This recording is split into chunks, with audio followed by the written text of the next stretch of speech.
All right, moving on. By now, you're all probably familiar with our friends from Ulpan-Or, but how much do you think you know about their incredible dynamic curriculum used all over the United States, both in Jewish day schools as well as in charter and public schools?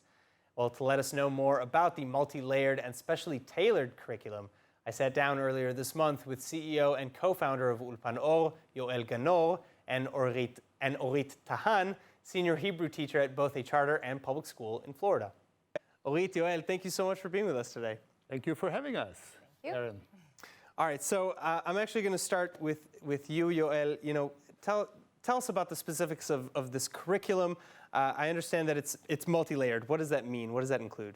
So talking about the multi-layer, you know, when we teach using our curriculum, what we have in mind, for instance, today I just interviewed a candidate, and she had very good English. So I asked her one question. Have you spent a long time outside of Israel in America? She said no. Then I asked her, have you watched a lot of American series? She said yes. So we know that watching movies, video clips, is a key to one of the layers. So all of our programs start with video clips, then we go to audio, to text, to translation into English. And when a student learns that way, he is immersed in the language. He owns Hebrew that way. This is one aspect of being multi-layer curriculum. The other aspect is that we support what's called, when the teacher teaches, it's a differential teaching or differential learning, because having in one group different levels of language, it's a big challenge for teachers, right? So our curriculum allows for that differential teaching, and this is another aspect of being multi-layer. You got to meet the kids at their level. Right. Of course. So Orit, you know, I know that you've been using this Ulpan-Or curriculum, and you have a lot of experience with it. You know, what do you love about it? What's your experience with it? Okay, so if you're talking about love, for love you need chemistry. Now, if you have a good chemistry between program, student, and teacher, it's a perfect match. Now, the program must fulfill the student's needs and not the opposite way. So if you see me, for instance, as a chef, I have to tell you that I have the best ingredients, Ulpan-Or, in order to have the best dish and fulfill my students' needs. All right, so I'm hearing about the benefits of the differentiation that this allows for, and also for the scaffolding and, you know, that layered building up of the learning.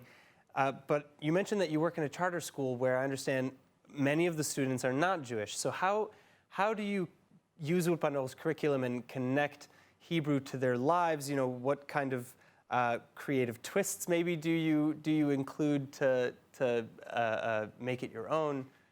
First,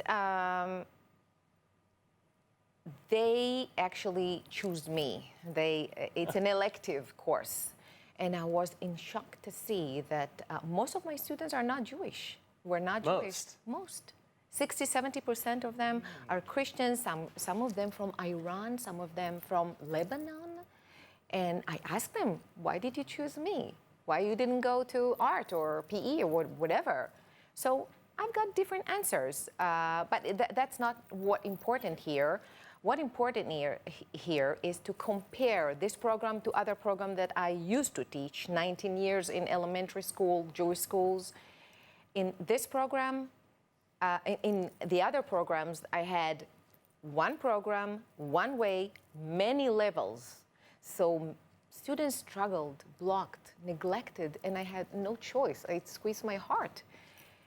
But in Ulpan-Or's way, they feel successful, relaxed, comfortable, because they're independent. They have flexibility to choose who they want to work with. They have flexibility to choose their timing. If I would like to work on one page 1,000 times, it's fine.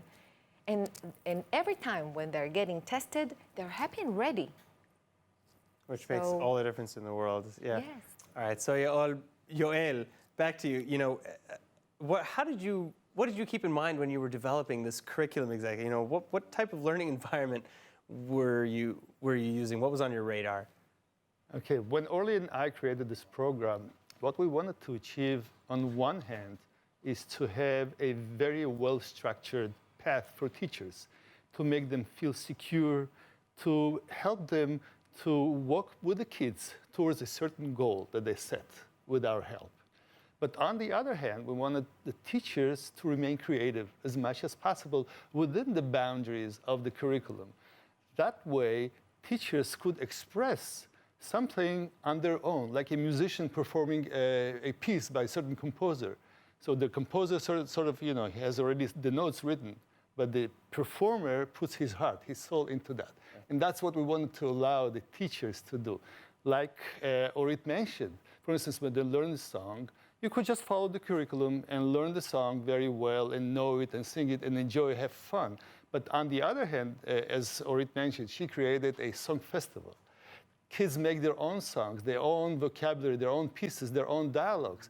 That way, both the teachers and the kids enjoy, as I mentioned previously, they own the language. It's not something that's superficial for them. It's something that eventually comes on from within. And that's what we want to achieve. Memorization versus mastery. Exactly, And that's what we're yes. going for. All right, well, I can't imagine a better way, Would a you more like to be my pleasurable student? way to learn. I'm always down to better my Hebrew. Let's do it. Go ahead. Yeah, it's a deal. Thank you so much for coming. תודה Thank you. רבה. תודה רבה. Thank you.